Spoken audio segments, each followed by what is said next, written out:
마이크 조금 올려줘요. 성령으로 잉태된 자, 이런 제목으로 같이 오늘 나누고자 합니다. 오늘 본문에 보면 요셉이라는 남자와 마리아라는 여자가 약혼을 합니다. 그런데 약혼한 이후에 큰 일이 벌어졌어요. 어떤 일이냐? 약혼한 자기의 약혼녀가 임신을 한 거예요. 여러분 한번 생각해 보세요. 요셉이 얼마나 당황스럽겠어요. 요셉이 경작하면 내가 알기로는 고민이 많았을 거예요. 그리고 의심도 많이 했을 거예요. 이 여자가 이상한 거 아니냐? 어? 약혼하기 전에 딴 남자가 있은 거 아니냐? 한번 생각해 보세요, 여러분. 남자로서 얼마나 생각이 많겠어요. 당황스러우면서 고민스러우면서 별 생각을 많이 했을 거 아니에요. 그런데 오늘 성경에 보니까 요셉은 의로운 사람이라 그랬어요. 굉장히 중요하지요. 하나님을 섬기는 사람이 있다 이 말이에요. 하나님의 주권을 믿는 사람이 있다 이 말이에요. 하나님의 뜻을 찾고 하나님 계획을 찾아서 하는 사람이다. 경거망동하게 행동하는 사람이 아니라 침착한 사람이야. 숙고하는 사람이라. 기도하는 사람이라. 그래서 이 문제를 놓고 하나님께 깊이 기도한 거예요. 기도한 거예요. 그래도 말입니다. 이 마음이 말이요. 정리가 안 되는 거예요. 이게 내가 잘못하면 누명 쓰는 거 아니냐. 분명히 그녀와 잔 일도 없는데 임신을 했으니 만일 이게 알려지면 얼마나 내가 부끄러움을 당할 거 아니냐. 이 문제를 모든 사람이 알기 전에 조용히 끝내야 되겠다 하고 생각을 가진 거예요. 그때 누가 나타나느냐? 천사가 나타난 거예요. 하나님이 보신 천사가 나타난 거예요. 그래서 그 천사가 갈등하는 요셉에게 이런 말을 합니다. 자, 여러분 우리 같이 한번 합독을 하겠습니다. 20절 같이 한번 합독하겠습니다. 20절 시작. 이 일을 생각할 때 주의 사자가 현몽하여 이르되 다윗의 자손 요셉아 내 아내 마리아 데려오기를 무서워하지 말라. 그에게 잉태자는 성령으로 된 것이라. 이 일을 생각할 때 어떤 일이에요? 약혼녀가 임신한 이런 문제를 놓고 깊이 갈등하며 생각이 있었잖아요. 그래서 이제는 뭐요? 조용히 끝내야 되겠다. 이런 생각을 가질 때 하나님이 천사를 보내서 천사가 요셉에게 하는 말이에요. 네 약혼녀가 임신한 것은 무엇으로 잉태했어요? 성령으로 잉태된 자다. 아주 중요한 말입니다. 성령으로 잉태된 자다. 그러니까 데려오기를 무서워하지 말라는 거예요. 여러분 오늘 본문에 성령으로 잉태됐다는 이 말이 어떤 말이냐? 성령으로 잉태됐다는 말은 뭐냐면은 그 약혼녀가 임신한 그 아이는 남자의 후손이 아니고 여자의 후손이라는 거예요. 아멘.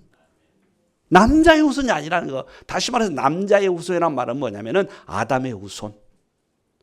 원죄를 가지 태어난 자. 그게 아담의 후손이고 남자의 후손이에요. 근데 지금 약혼녀가 임신한 그 아이는 성령으로 잉태된 자예요. 아담의 후손이 아니에요. 남자의 후손이 아니에요. 종합해서 한마디로 말한다면 성령으로 잉태된 그 아이는 원죄가 없이 태어날 거다 이 말이에요. 여러분과 나는 전부 다 아담의 후손이고 남자의 후손이기 때문에 원죄를 가지고 태어납니다. 그래서 멸망을 당하는 거예요. 그래서 지옥 갈 수밖에 없는 거예요. 그런데 지금 약혼에게 임신한 그 아이는 아담의 후손이 아니고 남자의 후손도 아니고 곧 뭐요? 원죄 없이 태어날 자. 아멘. 성령으로 잉태된 자. 여러분, 이 어마어마한 비밀이요. 사실은 여러분, 이게 믿어진다는 게요. 하나님의 은혜입니다. 아멘. 여러분, 이게 믿어져 성령으로 잉태된다. 여자의 후손으로 오신다. 원죄 없이 오신다. 이게 믿어진다는 자체는 뭐냐면 하나님의 은혜라니까요. 상식으로 이해할 수가 없어요. 여러분, 과학적으로 어떻게 이해가 됩니까? 생리학적으로, 자연학적으로 어떻게 이해가 돼요, 여러분? 성령으로 잉태된단 말이 어떻게 이해가 되냐 이 말이에요. 그래서 이 믿음을 갖지 못한 자는 못 믿어요. 믿을 수가 없어요. 상식에 벗어난 일이고 말도 안 되는 일이요. 그런데 여러분과 나는 그 믿음을 가지고 이 자리에 앉아 있는 거예요. 이게 은혜예요. 이게 여러분이 복 있는 사람이에요. 할렐루야. 그 이 자체가 우리가 뭐냐? 구원받았다는 증거입니다. 오늘 여러분, 성령으로 잉태된 자는 누구냐? 오늘 어떤 사람이냐? 자, 성령으로 잉태해서 오신 예수가 누구냐? 오늘 본문에 나와 있어요. 자, 마태복음 1장 16절을 보세요. 자, 마태복음 1장 16장이 아닙니다. 마태복음 1장 16절 같이 한번 우리 합독합니다. 시작. 야곱은 마리아의 남편 요셉을 낳았으니 마리아에게서 그리스도라 칭하는 예수가 나니라 그랬어요. 굉장히 중요한 말입니다. 그냥 예수가 아니에요. 그리스도라 칭하는 예수. 아멘. 그냥 예수가 아니라는 게요. 그냥 예수 믿는 게 아니에요. 우리가 그냥 예수를 경배하는 게 아니에요. 그리스도라 칭하는 예수를 경배하는 거예요. 아멘. 여러분, 예수라는 이름을 가진 사람 많아요. 특히 필리핀에 가보니까 있더라고. 천주교 그 나라 아닙니까? 우리는 정 예수 하려면 가슴이 뛰잖아. 이상한 기분이 들잖아. 근데 필리핀 가니까 자기 이름이 예수래야. 그러면 우리가 그 사람 믿어야지. 그 사람을 경배해야지. 근데 왜 안 하느냐? 그리스도가 아니에요. 그리스도와 칭하는 예수가 아니라. 마리아에게 성령으로 잉태된 그 예수는 그리스도라 칭하는 예수예요. 아멘. 여러분, 마태복음 1장은요. 이 예수님의 족보입니다. 그렇죠? 쭉 아브라함부터 지금 족보가 나와요. 근데 마지막 결론에 이렇게 돼 있어요. 지금 족보의 마지막 결론이 뭐냐면 예수가 오시는데 그냥 오는 게 아니라 그리스도라 칭하는 예수가 오는 거예요. 그 예수님이 하나님이요 그리스도를 보내기 위해서 얼마나 많은 준비를 했냐 이 말이에요. 그렇잖아요. 아브라함부터 쭉 계획을 하셔가지고 마지막에 이 땅에 그리스도라 칭하는 예수를 태어나게 하셨다 이 말이에요. 왜냐? 그리스도가 아니고서는 인류를 구원할 수가 없어요. 그리스도가 아니고서는. 그리스도가 오지 않고서는 절대로 하나님을 만날 수가 없어요. 왜? 원죄 문제가 해결 안 되기 때문에. 그래서 그리스도로 오신 예수님이 그리스도로 칭하신 예수님이 요한복음 14장 6절에 내가 곧 길이요 진리요 생명이니 나로 말미암아 그는 아버지께 올 자가 없느니라 그랬어요. 내가 하나님 만나는 참 길이다 그 말이에요. 그 어떤 길도 그 어떤 선행과 철학도 하나님 만날 수가 없어요. 그 어떤 지식으로도. 그런데 그리스도라 칭하는 그 예수를 통해서 하나님 만나는 거예요. 아멘. 그거 보고 참 선지자 그 말이에요. 여러분, 인간은 원죄를 가지고 태어나기 때문에 절대 원죄 해결이 안 돼요. 아무리 선행하고 아무리 착하게 살아도 원죄는 해결이 안 됩니다.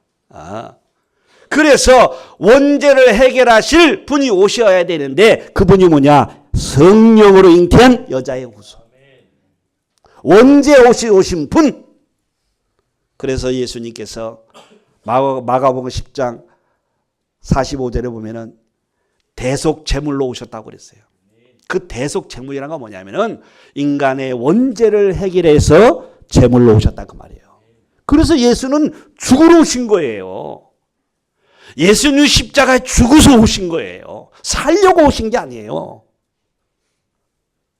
누굴 위해서? 우리의 죄를 위해서. 예수는 십자가에 죽으러 오신 거예요. 그래서 그 십자가에서 피로 우리의 원죄를 깨끗이 끝내버렸어요. 그것 보고 참 제사장 그럽니다. 여러분, 인간을 완전히 원죄에 빠뜨린 자가 있어요. 그게 뭡니까? 사탄의 존재예요. 근데 이 사탄은 이길 수가 없어요. 어떤 인간도 사탄은 이길 수 없습니다.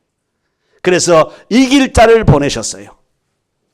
요한일서 3장 8절에 보니까 하나님의 아들 예수가 이 세상에 나타나신 것은 마귀의 일을 멸하려 하십니다. 그리스도로 칭하신 예수만이 마귀를 멸할 수 있어요. 그래서 완전히 사탄이 깨져버린 거예요. 거기서 뭐요? 우리 모두는 자유함을 얻은 것입니다. 그래서 이제 우리는 사탄의 종로로 하면 안 되지요. 하나님의 자녀로서 하나님을 경배하며 사는 존재가 되어진 거지요. 그래서 이 그리스도라는 이 단어가 어마어마한 거예요, 여러분. 교회를 수십 년 다녀도 그리스도라는 단어를 이해를 못하고 다니는 성도가 너무 많습니다. 기독교인들 만나가지고 그리스도라는 말을 물어보면 무슨 말인지 몰라요. 물론 어떤 사람은 기름 부음 받은 자 이 정도는 압니다. 근데 이 그리스도라는 이 단어는 어마어마한 겁니다. 오늘 예수님의 족보를 보면 그럼 뭐 예수님 족보 읽을 때는요 하나 은혜가 안 돼요. 근데 마지막에서 은혜가 되는 거예요. 결론이 뭐예요? 이 족보의 결론은 뭐예요? 그리스도라는 칭하는 예수를 보내기 위해서, 태어나기 위해서 이 족보가 필요한 거예요. 그래서 여러분, 예수는 그리스도, 이걸 알았다, 믿었다, 모든 거 다 끝난 겁니다. 아멘? 다 끝난 거예요, 여러분. 그리스도를 내가 알았다, 믿었다, 내가 주인 되었다, 끝난 거예요, 여러분. 여러분, 성경에 보면은 이 그리스도라 칭하는 예수를 깨달은 요한은 뭐라고 얘기한 자입니까? 요한복음 20장 31절에 보면은 성경이 기록된 것은 예수가 그리스도라는 사실을 믿게 하려고 기록했다 그 말이에요. 아멘. 성경에 기록된 목적이 뭔지 아십니까? 축복받으려고, 병 날라고 아니에요, 여러분. 성공하려고 아니에요, 여러분. 예수가 그리스도라는 것을 믿게 하려고 성경을 기록한 거예요. 그리스도라 칭하는 예수, 이걸 알았다. 모든 거 끝난다니까요. 모든 거 끝나요, 여러분. 그리스도라 칭하는 예수를 깨달은 바울이 뭐라고 고백한 줄 아십니까? 빌립보서 3장 28절에 보면 뭐라고 그랬어요? 그리스도를 아는 지식이 최고의 지식이라고 했어요. 여러분이 교회 다니면서 물론 성경 다른 지식도 많이 알아야 되겠지만은 꼭 알아야 될 지식이 뭔지 아십니까? 그리스도라는 지식을 알아야 돼요. 수십 년 다녀도 기독교인들이 그리스도라는 이 비밀을 모르고 다녔다. 사실은 사단 이길 수 없어요. 교회를 다녀도 여러분 사탄의 종노라는 사람 많이 있잖아요, 여러분. 하나님 자녀답게 살지 못한 자 많이 있잖아요, 여러분. 저녁 때 시달리는 사람 많이 있잖아요, 여러분. 우리가 연예인들 죽을 때 장례치는 거 보면 십자가 다 앞세우고 장례식하잖아요. 그 사람들 어디서 자살한 사람들이잖아요. 얼마 전에 또 자살했잖아요. 기독교인 연예인이요. 무슨 말입니까? 그리스도를 못 누렸다는 말이에요. 더 정확히 말하면 그리스도를 몰랐다는 얘기예요. 여러분, 어떻게 사단, 귀신, 악령이 그리스도를 이깁니까? 내 안에 계시는 그리스도를 어떻게 이깁니까? 그리스도가 누굽니까? 사단을 멸하신 분이에요. 아멘? 어제 우리 그 은비지가 저 포럼 했잖아요. 막 밤에 말이야, 악몽 끼고 막 시달리는데 말이요. 예수 그리스도의 피 찾으니까 확 떠나가더라고요. 어젯밤 안 한 사람은 은혜 못 받았잖아. 근데 재탕하는 거예요. 여러분 그리스도가 어마어마한 거예요. 여러분 이 성탄절이 어떤 날이냐? 그 그리스도가 오셨다 그 말이에요. 그리스도가 오셔도 되고 안 오셔도 되고 그런 분이 아니에요. 반드시 오셔야 돼요. 안 오면 인류는 멸망이에요. 살 길이 없어요. 살 길이 없어요. 그래서 여러분이 그리스도를 믿었다? 모든 거 끝났다니까요. 그걸 믿으세요? 그리스도를 믿은 사람 모든 끝난 거예요. 지금 문제 상관없어요. 지금 어려운 거 상관없어요. 모든 문제 해결하신 그리스도가 내 안에 오시면 돼요. 나와 함께 하시고.